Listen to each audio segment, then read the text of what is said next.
What's up mga Lodi? Kumusta kayo? So, for today's tutorial mga Lodis, so ayan na nga, naka-receive na naman tayo ng ganitong notification mga Lodis. Nalock po yung ating Facebook account. So, kung nakaka-receive po kayo ng mga ganitong activity or notification mga Lodis sa inyong mga Facebook or sa inyong mga device mga Lodis, mas maganda po aksyonan agad natin. Kasi po, pag naka-receive po tayo ng ganitong nalock po yung account natin, may mga reason po yan. Unang-una po, baka po may nag-access na ng account natin, may nagtatry mag-access ng account natin, kaya po nilock ni Facebook. So pag once po na nilock yan ni Facebook, pati po tayong mga nakalagin dito sa ating mga device, kahit hindi po tayo nagagalaw, malalock din po yan. Okay? Lahat po ng naka-access sa Visa account na yan, malalock po. So, ang iba pong reason naman po, either may napuntahan po tayong website na dangerous, kaya po, na pwede pong ma-hack yung mga account natin, kaya po nilock ni Facebook. And then, pwede rin pong mga unusual activity. Halimbawa po, may mga ginagawa tayong activity na hindi po gusto ni Facebook sa Facebook na community, kaya po nilalak yung ating mga account. So, dito po, nalock po yung account ko mga Lodis for some reason. So, tuturo ko sa inyo mga Lodis kung paano mag-unlock ng Facebook account kung nalock po ang inyong mga account. Okay, so katulad po niyan, nalock po ito. Ang gagawin po natin, i-unlock po natin ang ating mga Facebook account na ito. Ganito lang po ang gagawin nyo mga Lodis. So, syempre, pag open natin ang ating mga Facebook apps, ganito agad yung bubungad sa atin. Minsan naman po, ibang option. Minsan naman po, yung isang option na to, pero lock din siya. Parehas lang po. Magkaiba lang po ng setting na or homepage na makikita natin dito. Ang gagawin lang po natin, i-get started lang natin or verified po na ikaw po yung may-ari ng account nito. Okay? Click natin tong get started. Ayan. So, dito po, may mga step po tayo na kailangan gawin. Andito po, unang-una po, kailangan po natin check all the email and phone number on your account. You can add new one, remove in older and familiar ones. Kung may mga number po tayo sa Facebook po na hindi po unfamiliar or inactive po, palitan po natin yan ng yung active na number. Or yung mga email po na hindi na active or tingin yung hindi po sa inyo, baka po may nagpalit na yan. Kaya po, dapat po, pag once na na-access natin to, kailangan po natin yung palitan yan. Okay? And then dito, i-click po tayo itong next na to.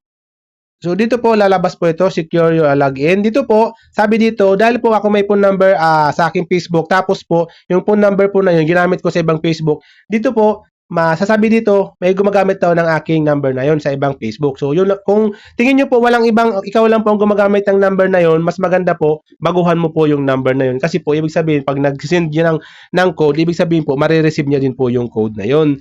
So, dito po, kung may ibang phone number po na recovery, kailangan po natin diyan palitan. So, kung hindi nyo po alam gawin yan, palitan yung number at palitan yung email, may mga tutorial po tayo dyan mga Lodis. Pwede nyo po yung i-visit kung paano gawin ang mga tutorial na yun. Okay? So, dito po, dahil isa lang po ang aking phone number doon, isa lang sa akin, hindi po dalawa, wala pong ibang backup. Pero ginagamit ko po sa ibang Facebook, kaya po ito, sabi yan, ginagamit po sa iba. So, dito po, isa lang po ang number ko, kaya hindi po nila ma-remove. Sabi dito, nire-recommend po na palitan ko itong email ko at number ko po once po na ma-access ko yung account na to. Okay? I-click lang po natin tong next. And then, lalabas po ito, new login detail. Yan. Click lang po natin tong next na yan. So, dito po, lalabas po ito. Kung mapapansin nyo po, na-unlock na po yung aking account. Okay? Your current password won't work if you try to log in from somewhere new. Okay? Yung mga old password po natin, mga Lodis, or yung mga old password PS po, yung mga old password po, hindi na po yung gagana kung tatry po nating ilagin sa iba. Kaya po, ang gagawin natin, palitan nyo na lang po yung password na yun, yung maaalala nyo po, at yung magagamit nyo po. Okay? Kasi yung mga old password po, hindi nyo na magagamit yun. Pag tinry nyo pong ilagay yun sa ibang device. So, dito po, pwede nyo pong i-back to Facebook na or pwede nyo pong i-review yung mga recent activity nyo. Kung kayo naman po ay lock lang yung account mo dahil sa mga unusual activity, punta po kayo dito sa review recent activity. Tapos, i-delete nyo po yung mga sinishare nyo, mga katulad ng mga unusual link, website. Yan po isa sa mga dahilan kaya po nalalock yung ating mga account. So, dahil ako naman po, wala naman po, nilock ko lang po ito para tutorial sa inyo. Back na po tayo dito sa back to Facebook. Okay mga Lodis?